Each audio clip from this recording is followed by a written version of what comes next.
Good morning and welcome, and thank you for allowing me a moment to discuss with you the importance of today's telephone etiquette.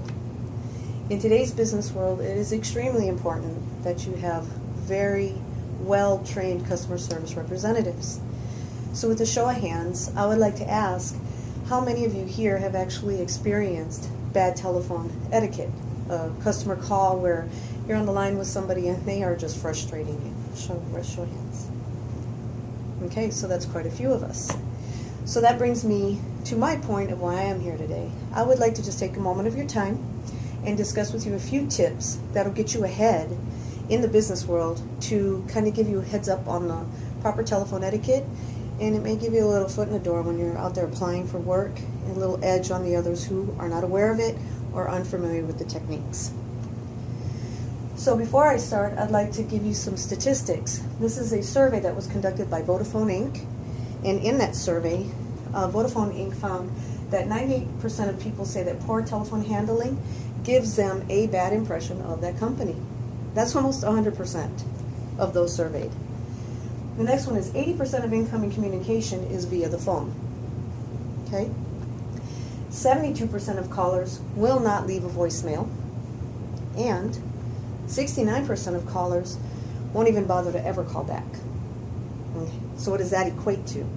That equates to lost business.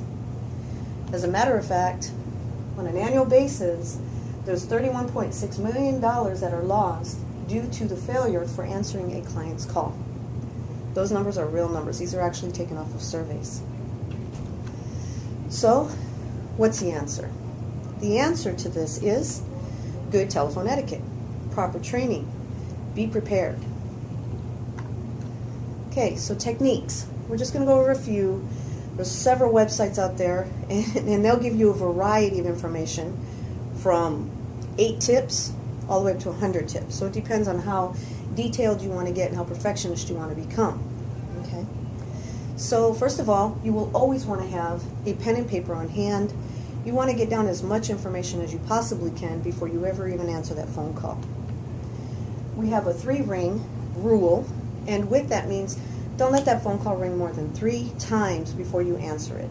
Okay, you don't want the person upset before they ever even get on the phone with you. Next, a proper greeting. You're going to want a proper greeting. Hello, thank you for calling, company name. My name is, give your name, and how may I assist you today? Voice control. This is very important. Voice control is probably the most important of the group. Before you answer that phone, you want to maybe even put a smile on your face, because when you have a smile on your face, that is going to project in your voice. You want to have good volume, you want to have good enunciation, you want to have a good tone, and you want to have a good rate of speech. What this is going to do, it's going to make that person comfortable. You're not going to set them off at ease and feel like you're rushing them off the phone. It's actually going to put them at a nice comfort level, portray some confidence, and they'll feel good about you helping them out. Next, good judgment. Good judgment falls in before you answer the phone. Make sure you're not taking a drink out of your coffee, or maybe you still haven't swallowed that biscuit you're chewing on. So you want to make sure that you have good judgment and make sure that none of that is going on, because the person on the other end of that phone can certainly hear those things. Next, you want to ask for the caller's name. During that, you want, yes, Mr. You want to be able to repeat that and repeat it throughout the full call. This will personalize the call, and it'll make that person more comfortable with you.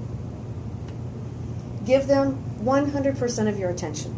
There's nothing more frustrating than being on the phone with a customer service representative and they are distracted, or they're asking you, or you can hear them mumbling off on another conversation, or you have to repeat yourself because they really weren't paying that much attention to you. So that's also very important. Ask before placing on hold. This is important. When you're placing somebody on hold, you want to ask them, may I place you on hold, Mr. So-and-so? Would it be okay if I place you on hold, Mrs. Use their name. The 3-minute hold rule. This is also important. They're all important, I guess. Is that you want to make sure that you don't leave them on hold for too long. This becomes frustrating, and in some cases they'll hang up and call back and they start the whole process all over again. Then by the time they get back on the line with you, they're extremely frustrated. So if you have not been able to resolve that call within that time frame, take a moment, get back on the phone and say to them, I'm sorry to keep you holding. It's going to take a few more moments to assist you. Is it okay that I place you back on hold? Or would you like me to call you back? Make that an option for them. Take a thorough message. Important. You want to get their name, the return phone number. What is an appropriate time to call them back?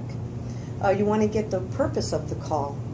If you're not able to assist them at that time, or if the person that they were originally calling in for is not available, you want to be able to deliver a very thorough message and follow through to make sure that that call gets returned. So always keep your caller happy. So a few more interesting facts, just to kind of go along with today.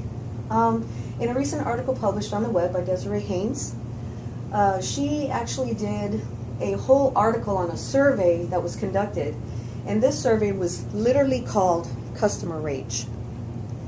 In that survey, 70% of us experience rage when we're dealing with the customer service rep. Not anger, not upset, rage to the point where you are enraged, frustrated that you can't get what you want out of this call. 33% of us will actually yell at the person who is supposedly trying to help. Actually burst out and yell at them. And overall, only 13% of people say that they actually have an excellent experience on the telephone. So what is the answer to this? The answer to this is making sure that you prepare ahead of time. If you're getting ready to go out into the corporate world, you want to be prepared. You want to get yourself trained. Self-train, take a course, go online. There's several help features out there for you that you can get involved with. A 10-step, a 20-step, 80-step. There's several telephone etiquettes. In fact, some of the research I did a quick Google search, and I found it was about 280,000 different hits when I just typed in the word telephone etiquette. A world of resource out there for you. So I'd like to thank you. I hope I haven't taken up too much of your time, and it's been very nice today visiting with you. Thank you very much.